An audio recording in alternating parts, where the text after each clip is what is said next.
It's 6:45. This is Breakfast with Stephen and Anne. Please get in touch if you've owned one of Anne Diamond's former cars. Yeah, well, astonishingly, we've had a message from Dave, hello Dave, who says, Anne, my first car was your Metro. I bought it off a lady in Romsey and your name was on the logbook. A very nice car. It was, you know, because I was working in Birmingham at the time and that's where the Mini Metro was made and they were terribly proud of it. And it was, I was promised, because I said, oh, I'd love a Mini Metro. And so the people at the factory said they would give me a special one.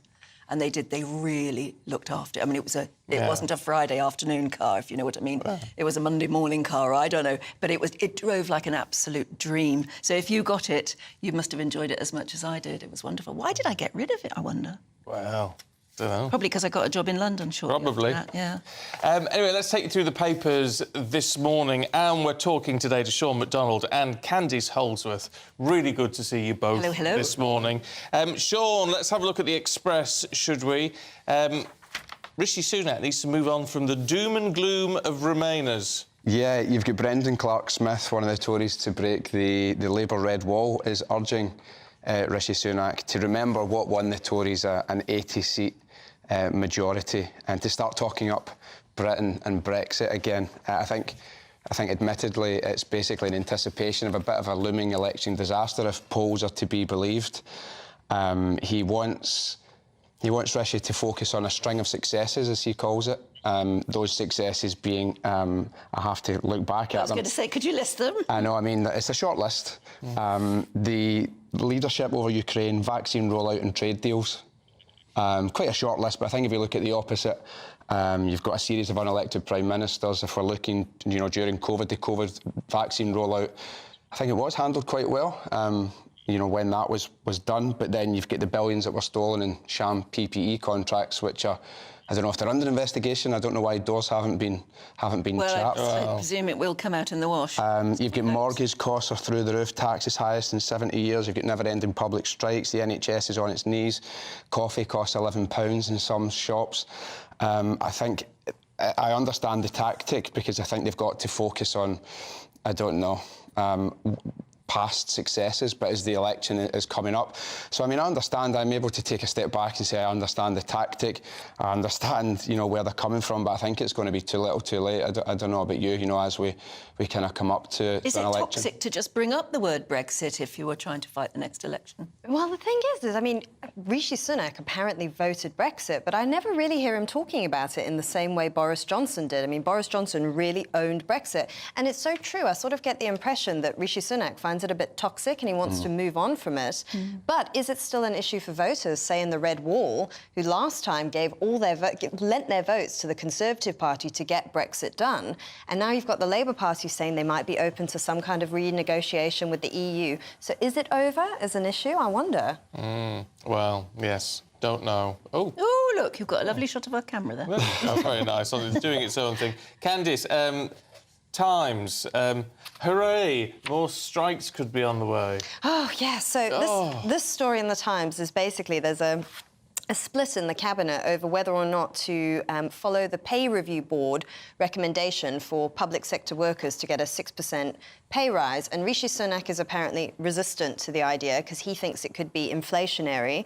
But people like Steve Barclay, Gillian Keegan, Suella Braverman, they want to follow the recommendation because they just want to put a lid on these strikes now.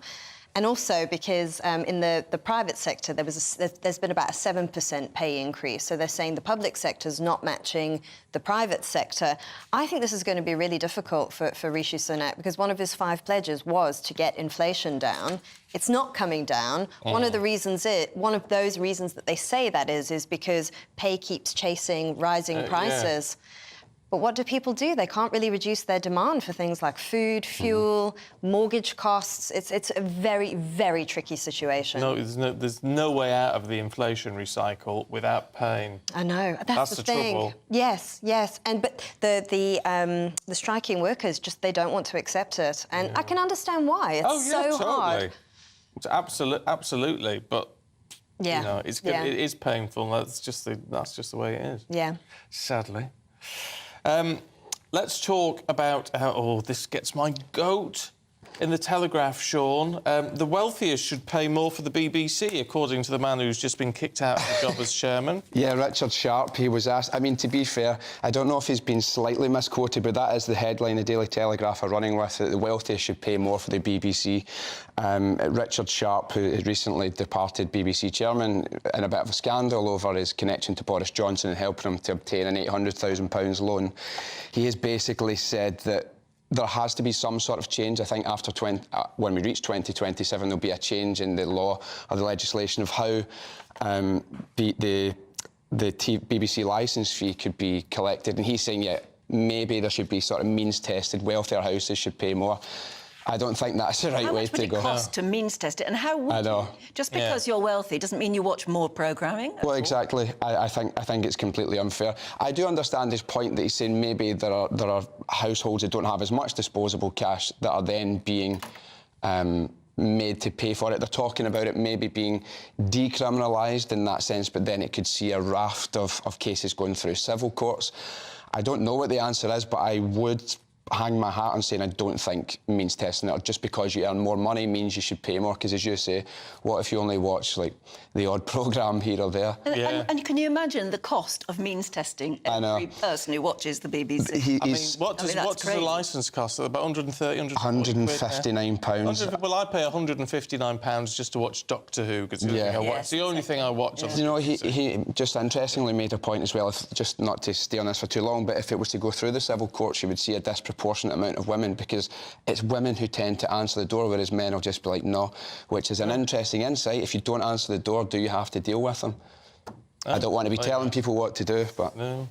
Look, we've got to... I know it's a short and sweet one. We've got to leave it there. Sean, Candice, thank you very much indeed. We'll catch up with you in the next hour.